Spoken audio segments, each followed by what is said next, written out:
मालक वारलेले आहेत. माझं गावापासून 3 किलोमीटर शेत लांब आहे. तिथं मी 10 वर्ष कप करून राहत होते. मी आता बचत गटाचे पैसे काढून याचं घर बांधलंय आणि त्या घरावरनं त्यांना तार ओढली. मी त्यांना त्यांचा ज्या दिवस सर्वे करायला त्यावेळेस सांगितलं तुम्ही कुठल्याही शेतातनं न्या, पण माझ्या इथनं नेऊ नका. मला एवढीच जागा आहे, मला घरी जागा नाही, मला वाली कुणी नाही, मी रानात राहते, माझं पाणी आहे. ती म्हणले ज्यावेळेस कंपनीची तार येईल त्यावेळेस तुमचा मोबदला देईल. ज्यावेळेस ती आली त्यावेळेस त्यांना मी पाया पडून विनंती करून सांगितलं तुम्ही एकट्यावर पलीकडून न्या, माझ्या घराहून तार नेऊ नका. तर ते काय म्हणले ज्यावेळेस तुम्हाला आम्ही तार तुमच्या रानात टाकू त्यावेळेस आम्ही तुमचा मोबदला देऊ. त्यांना मला घरात दारू पिऊन येऊन सिगरेट ओढून मनोज सर, कैलास गायकवाड, सरमकुंडी फटा हे माणूस आणि त्या दोघांनी घरात दारू पिऊन येऊन सिगरेट ओढीत. माझं 3 किलोमीटर शेत आहे, मला शेजारी कुणी नाही, माझे फूट वाईट इडी वाईट. त्यांना संध्याकाळच्या 8 वाजता 12 लाखाचा चेक मला लिहून दिला आणि खोटा चेक दिला आणि तार ओढून घेतली. आणि मी ज्या वेळेस तहसीलदाराकडे, पोलीस स्टेशनला, SP ऑफिसला, कलेक्टर ऑफिसला ज्यावेळेस आले त्यावेळेस सगळ्यांना सांगितलं आमच्या हातात काहीही नाही. आणि ज्यावेळेस मी म्हणलं प्रशासनाला माझं तिथली केस घ्या पोलीस स्टेशनला, ती काय म्हणले मला तुझी एकाची जर केस घेतली तर सगळी अख्खी लाईन लागल, तुझी केस घेत नाही. 3 महिने मी पोलीस स्टेशनला सकाळी 8ला जायचे आणि संध्याकाळी 7ला माघारी यायचे. एका वेळेस मला चक्कर आली, BP वाढला, हृदयाचे ठोके वाढले, मला झटका आला. काबरा हॉस्पिटलला मला ॲडमिट केलं. 3 लाख रुपये माझ्या ॲडमिटला दवाखान्यात गेले. मला 2 गोळ्या चालू झाल्या. गोळ्या समोर आहेत, ट्रीटमेंट समोर आहे. ती होऊन पुन्हा मी सगळं सोडून दिलं त्यांना. म्हणलं काहीच नको, यांचे पैसे नको, काही नको, सगळा त्रास मी सोडला. रात्रीच्या 12 वाजता 4 जण आले, मनोज सर, कैलास गायकवाड, शिष्य सुधीर, मला सगळ्याची नावं माहिती आहे ती. आणि त्यांनी मला धमकी दिली ही चेक 12 लाखाचा माघारी दी, नाहीतर तुला सोलापूरच्या ऑफिसला आम्ही नेऊन किडनॅप करू, पुन्हा तुला लेकरं नाही, रान नाही, काय नाही. मी भीतीच्या पोटी, तिथं माझ्या शेजारी कुणीही नाही, पोलीस शासनानं माझा पंचनामा केलाय ती बघा. मी भीतीच्या पोटी त्यांना चेक दिला आणि शांत बसले. आणि ज्यावेळेस पुन्हा मला म्हणली आर्टिंगची तार ओढायला त्यावेळेस मला म्हणली तुला आम्ही 2 टप्प्यात चेक देत आहोत, तार ओढू दे. तरी मी नाही ओढू दिली. म्या पोलिसाच्या गाडीत पिंजऱ्यात मला त्यांना टाकलं, मला एक रात्रभर नेऊन कोंडून टाकलं आणि तार ओढून घेतली. आणि पुन्हा ती तार एक 4-5 दिवसानं तार मी माझ्या रानात मिरच्या येतात, व्हिडिओ आहे ती दाखवते. त्या मिरच्या रानात तोडीत होते मिरच्या, एका हॉटेलवाल्याला 5 किलो मिरच्या द्यायच्या म्हणून. त्यांची तार सटकली, माझ्या हातावर पडली, ही कणगुळी माझी मोडलेली बघा. आणि आमच्या गाववाल्यांनी मला दवाखान्यात नेलं. त्या गाववाल्याला येऊन पोलिसांनी धमकी दिली तुम्ही ह्या बाईला दवाखान्यात का नेलं. वाशी सरकारी दवाखान्यात नेलं, तिथनं केस घ्या म्हणलं. त्यांनी केस घेतली नाही, म्हणले दिल्लीला दवाखान्यात जा, तिथं आमचा पोलीस येईल. एवढं त्यांना माझा करीना केलाय. कोणते पोलीस चेकचे फोटो आहेत. कोणत्या पोलीस अधिकाऱ्याने तुम्हाला असं म्हणलं? कोणत्या पोलीस अधिकारी? कोणतं police station? Vashi police station. कधीची घटना आहे? सप्टेंबर महिन्यातली आणि आताची ह्या मे महिन्यातली. पोलीस अधिकारी पोलीस अधिकारी ते थोरात साहेब, पुन्हा गुले साहेब आणि आणखी एवढे काय मी स्पष्ट हे सगळ्याची नाव माहिती नसते. पण ज्या कंपनीची लोक आहेत त्या कंपनीचं सुधीर, मनोज, शिष्य आणि कैलास गायकवाड. आणि मला त्यांचं हिंदी बोलण्यामुळं कैलास गायकवाडनं 20,000 रुपये माझ्याकडनं फोनपे करून घेतलं. ना तर म्हणला तुला रात्रीच्या 1 वाजता येऊन तुझा कसा छळ करू ते सांगणार नाही. हो का ह्याच्यात सगळे हे आहे. 20,000 फोनपे केलेला आहे करण्यासाठी 20,000 रुपये. आणि माझा आत्मदानाचा इशारा घेतला नाही त्यांनी दिलेला. कुणी घेतला नाही? कुणी घेतला नाही आत्मदान? दे कुठे दिलं तुम्ही? वाशी पोलीस स्टेशनला. हो का, हे सगळं आहे ती दाखवते.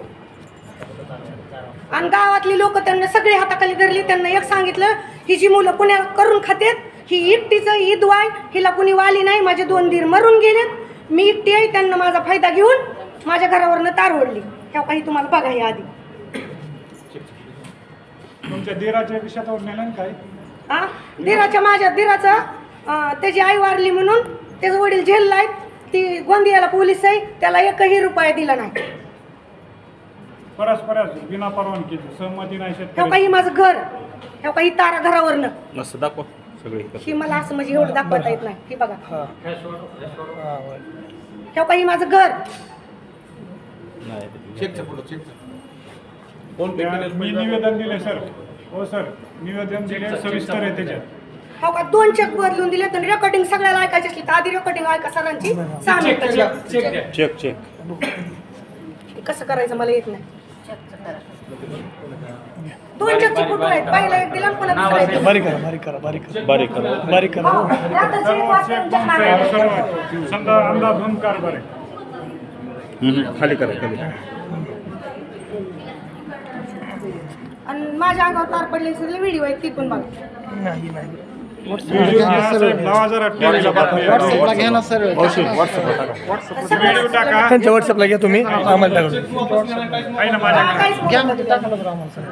ह्यांच्याकडे पाठवते आणि तुम्हाला ते धमकी दिली ते दाखवा रेकॉर्डिंग धमकी दिली काय कार्यालयासमोर संघर्षवासी व भूम तालुक्यातील शेतकऱ्यांचा पवनचक्की म्हणजेच रेन्यू विंड पॉवर व सेरेंटिका 02 पॉवरसह अन्य पवन ऊर्जा कंपन्यांकडून झालेल्या अन्यायकारक फसवणुकीच्या विरोधात आमरण उपोषण दिनांक कालपासून त्यांनी सुरू केलं आहे. आज दुसरा दिवस आहे. मात्र यांच्याकडे जिल्हा प्रशासनाचा एक प्रतिनिधी देखील फिरकलेला नाही.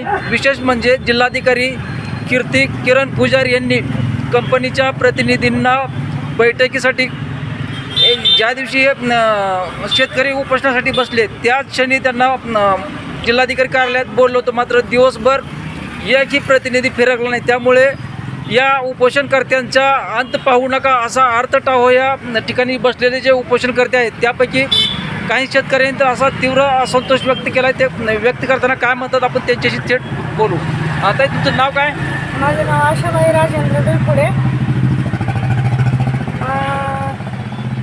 पवनचक्कीनं आम्हाला असं केलंय की सगळ्याला पहिलं उपोषण केलं, कुणाला काय मोजलं नाही, कुणी जवळ आलं नाही, कुणी काय बोललं नाही. नुसतं त्यांनी आमचा सारखं सत्व पाहण्यात केलं आहे. मग त्यांना नेमकं आमच्या शेतकऱ्याचा जीव घ्यायचा आहे का सोडायचा आहे हे त्यांना सांगून द्या. कलेक्टर ऑफिसला वारंवार येऊन अर्ज दिलं, SP ऑफिसला अर्ज दिला, पुन्हा ते SDO कार्यालय काय म्हणतात त्यांना दिलं, मला लिहिता वाचता येत नाही. पुन्हा पोलीस स्टेशनला वारंवार अर्ज दिलं, माझ्या अंगावर तार पडली, त्याचा त्यांना नोंद करून घेतली नाही. आणि तांदळवाडीच्या महिला आम्ही येऊन कलेक्टर ऑफिसला येऊन सगळं त्यांना असं मागणी मागितली तर त्यांना आम्हाला वाऱ्यावर सोडून दिल्यासारखं बोलले. आणि काल कलेक्टर साहेब परवाच्या मागच्या 22 तारखेच्या सुनावणीत म्हणले होते तुमची आणून दाखवा आम्हाला स्टेटमेंट दाखवली तर ती म्हणतात आणि डबल अर्ज द्या. मग नेमकं कसला अर्ज द्यायचा आहे? आमचे उपोषण करते वारंवार जर तुम्ही तर असं करीत असताल तर मग तुम्ही आमच्याकडनं आहेत का कंपनीकडनं आहेत ते आम्हाला सांगून द्या. काय नेमकी तुमची मागणी आहे? आमची एक मागणी आहे, पहिला मुद्दा सगळ्या शेतकऱ्याला सारखा मोबदला द्या. किती मिळायला पाहिजे? कमीत कमी कमीत कमी 22,000 रुपये मीटरनं आम्हाला पैसे दिले पाहिजे. आता किती दिले तुम्हाला आजपर्यंत? आजपर्यंत कुणाला 2,500 दिलेत, कुणाला 1,500 दिलेत, कुणाला 200 रुपयानं दिलेत, कुणाला 100 रुपयानं दिलेत. कुणाच्या शेतातनं कशी तार ओढून नेली ही सगळ्याला माहीत होऊ दिली नाही गावगुंडा आणून. वैयक्तिक माझाच सतेज शिवाजी डोईफोडे, अमोल शिवाजी डोईफोडे गोंदियाला पोलीस आहे. त्याचा त्यांना फोन सध्याला केला नाही. अगर त्यांची सही घेतली नाही, अग्रीमेंट करून घेतलं नाही, त्याच्या रानातनं तारा वाढल्या आणि त्याचं रान झालं की माझं रान आहे. माझ्या रानातनं 17 लाख रुपये मोबदला ठरला. माझं घर आहे, भर येलं आहे आणि 17 लाख रुपये मोबाईल ठरला. आणि त्यांनी काय केलं 5 लाख रुपये आर्टिस्ट केला, मला चेक दिलं, मी रानात राहते. आणि त्यांना रात्रीच्याला येऊन गुंडगिरी मनोज आणि शिष्य आणि कैलास गायकवाड त्यांचा, मला त्यांची हिंदी बोललेली कळत नाही म्हणून त्यांचा वारंवार कैलास गायकवाड मध्यस्थी होता. आणि त्यानं पहिला मुद्दा मांडला की कंपनीनं आधी तर ठरवलं की 20,000 रुपये फोनपे करायचं आणि पुन्हा मराठीला सांगायचं प्रत्येक शेतकऱ्याला. मग त्यांना ती कसा नोंदला होता माणूस ती त्यांना विचारा. आणि त्यांना माझ्याकडून रात्री 12 वाजता येऊन दमदाटी करून चेक माझ्याकडनं घेऊन गेले. तुम्हाला संध्याकाळी 12च्या सुमारास अशा प्रकारे या गुंडांनी त्रास दिला. या संदर्भात महिला आयोगाकडे आपण काय तक्रार करणार आहात का? कारण पोलीस प्रशासनाने किंवा जिल्हा प्रशासन दखल घेतलेली नाही. वारंवार मी सगळीकडे तक्रार करते. पोलीस स्टेशनला माझी CCTV जर चेक केली तर 35 दिवस मी आलेली तिथं CCTV निघाल त्यांना घेतली नाही. आणि वारंवार पुन्हा त्यांना आर्टिंगची तार वडाय घातल्यास त्यांनी मला पिंजऱ्यात टाकलं, बांधून टाकलं, तार ओढली. पुन्हा ती तार योगायोगानं माझ्या रानात मिरच्या येतात, मिरच्याचा व्हिडिओ बघायचा असलं तर बघा. ती तार त्यांची ढिल्ली झाली, माझ्या अंगावर पडली, माझं कुंपवून मोडलं आणि माझ्या हाताला मार लागला. मी वाशीला सरकारी दवाखान्यात उपचार घ्यायला गेले तर पोलिसांनी आमच्या गावातल्या लोकांना असं विचारलं की तुम्ही ह्या बाईला दवाखान्यात का नेलं? आणि कशामुळे नेलं तुमच्यावरच आम्ही केस करू. आणि वाशीतनं दवाखान्यातनं पोलीस स्टेशनला केस घ्यायला बोलिवलं. बाई बार्शीला न्यायची म्हणले तर ती म्हणले दिल्लीत न्या, तिथं आमचा पोलीस येईन आणि पुन्हा बघून घेऊ, केस घेत नाही असं त्यांना सांगितलं.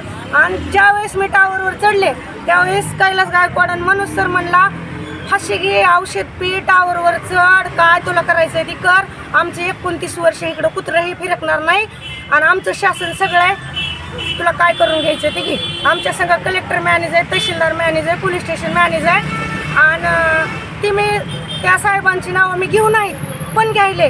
त्यांना सांगितलं अमित शहा भैया देश ही त्यांची कंपनी आहे आणि देवेंद्र साहेबाची कंपनी, तुला काय करून घ्यायचं ते करून घे, ह्याच्या पलीकडं आमचं कुठंच काही चालत नाही. म्हणजे महाराष्ट्राचे मुख्यमंत्री देवेंद्र फडणवीस आणि देशाचे गृहमंत्री अमित शहा यांच्या कंपनी आहेत असं सांगतात का ते? स्पष्ट सांगितलं आणि तो आमची रेकॉर्डिंग करून घे म्हणले वारंवार.